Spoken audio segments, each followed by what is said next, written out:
Hello and welcome to this edition of Channel 8 News.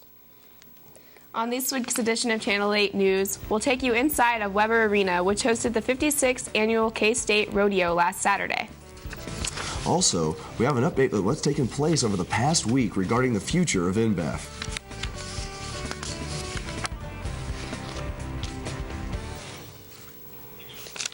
We'll also take a closer look at a dance exercise that is now available at one of the bars in Aggieville. That story and more are coming up on this week's show. This is Channel 8 News, KKSU LP. For Manhattan and Riley County, from Kansas State University, this is Channel 8 News. Last week we told you how the National Bio and Agro Defense Facility was facing opposition in Washington. We are now joined by Channel 8's Shelby Danielson, who has been following the story and is here with the latest. Shelby? Thanks, Cassie. Most of Manhattan and this part of Kansas has been looking forward with great excitement to the new jobs and opportunities created by this very expensive federal project. Some of the $650 million for the funding of the National Bio and Agro Defense Facility has been spent. In President Obama's budget released last week, the remaining money has been cut. But despite the vacant look of the construction site, work has not stopped. Dr. Ron Truen, Vice President for Research at K-State, explains what would happen if NBAF did not receive enough money to operate. This nation would ultimately pay the price because these threats are out there. These diseases are on the move already around the world. Things like West Nile, H1N1 that arrived here in this country. These diseases will get here eventually, and if we don't have the treatments for them, the country's food supply is in jeopardy. Dr. Ralph Richardson, Dean of the College of Veterinary Medicine at K-State, explained the importance of NBAF succeeding. There's some great things coming out of Plum Island. It's just we're not reaching the capacity or the opportunity that we have if we have a modern facility, if we cluster the researchers in one place. So as long as we don't have any disasters, as long as we stay under the capacity of current Plum Island, probably nothing will happen. But one surprise outbreak, one disaster, we will be so far behind the curve that we may not be able to catch up. Dr. Richardson explained that it isn't a matter of losing funding, but he says appropriations have to take place. It is not a final answer, it is simply a recommendation by President Obama. With two of Obama's cabinet members now on board to help fund NBAF, Manhattan officials remain confident about the project's eventual success. We will continue to keep you updated as this story continues. Thank you, Shelby. That certainly is a lot of money and jobs on the line for Manhattan, and there will most likely be a lot of construction workers and researchers in town watching how party politics play out on this issue in Washington. Last week, Riley County made the decision to try a 15-year-old Manhattan High student as an adult in connection with the April 2011 murder case involving 14-year-old Tyler Dowling. Riley County court officials say the decision was made because of the seriousness of the charges involved and that the student met all of the criteria to be tried as an adult. Now we'll have to go to Brian Brockelman for the weather. Hey, thanks, Monty. You know, it's 70 degrees here in Manhattan today. I mean, it is just absolutely gorgeous outside, and we're still in February. Later on the show, we're going to give you a look at the 5-day forecast, as well as what's going on in the nation in terms of weather, and it'll give you a look at the community and how they were involved in celebrating this really great weather outside. Back to you guys. Thanks, Brian. Construction workers digging and building around campus is not an unusual sight. But there's one spot of construction on campus that might be a concern to some people. Channel 8's Chelsea Luth went over to see what was going on at this particular site. What did you uncover? When I first heard about what was happening on this site, which is near where many K-State students live, I was shocked and a little concerned. But after a few phone calls and a little digging myself, I was surprised to find what these workers were pulling out of the ground. Workers in yellow moon suits carrying buckets is not a normal sight in Kansas. As a matter of fact, they're working right here at Kansas State. They're removing an old radioactive and chemical landfill. That landfill is located just north of Bill Snyder Family Stadium. According to Kelly Green, Environment and Health Specialist at Kansas State University, what is excavated should not be a concern. None of the contaminated water is being used by anyone's drinking wells.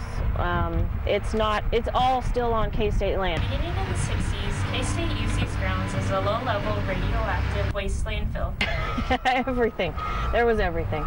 It was everybody on the whole university contributed to this. When people usually think of chemical or radioactive waste, they usually think of barrels and drums full of oozing and poisonous material. However, on a daily basis at K-State, the daily waste collected is usually equivalent to that of a milk jug, and radioactive material is usually even smaller. Samples of the material dug up are tested every day.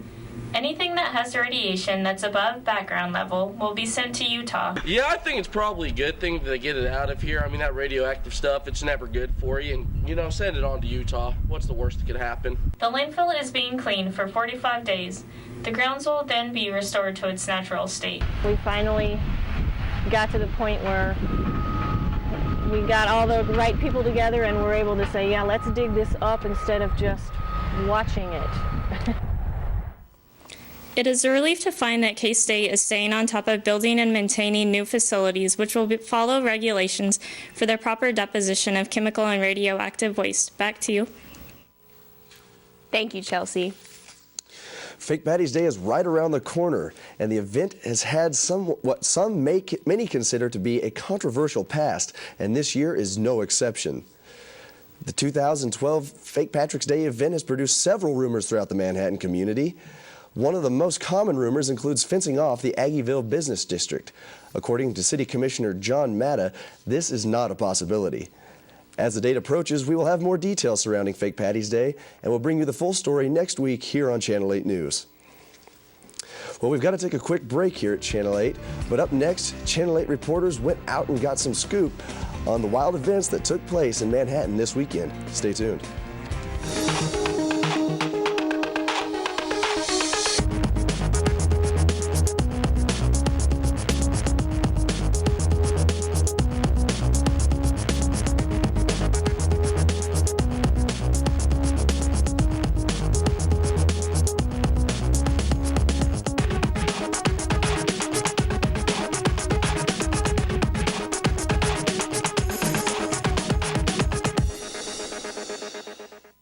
I'm Mary. I'm Daniel, also known as Flo. And this is the Wildcat 91.9.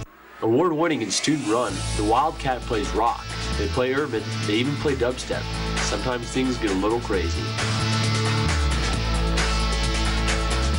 Their DJs talk news, sports, technology, pop culture.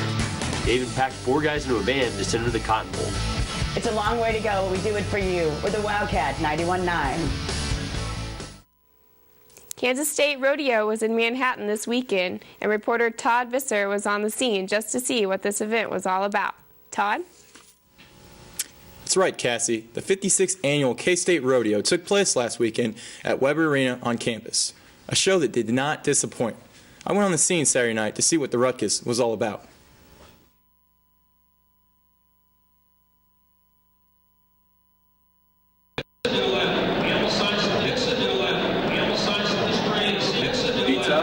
Get back up, don't back down, and don't give up. That's the mantra of what a cowboy is all about. The annual K-State Rodeo brought in cowboys and cowgirls from around the area to showcase their skills and toughness. From cattle roping to bull riding and everything in between, spectators got what they were expecting. What event are you guys wanting to see the most tonight? Well, for me, it's going to be bull riding. I'd say the bull riding is the highlight.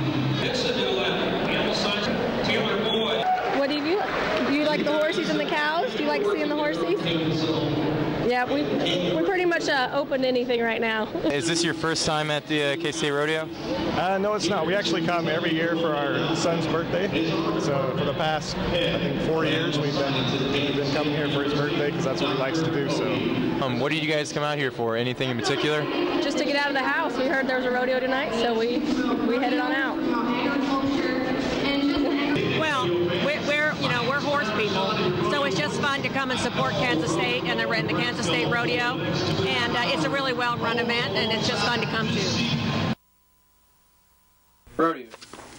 The rodeo ran 4 shows from Friday afternoon to Sunday afternoon.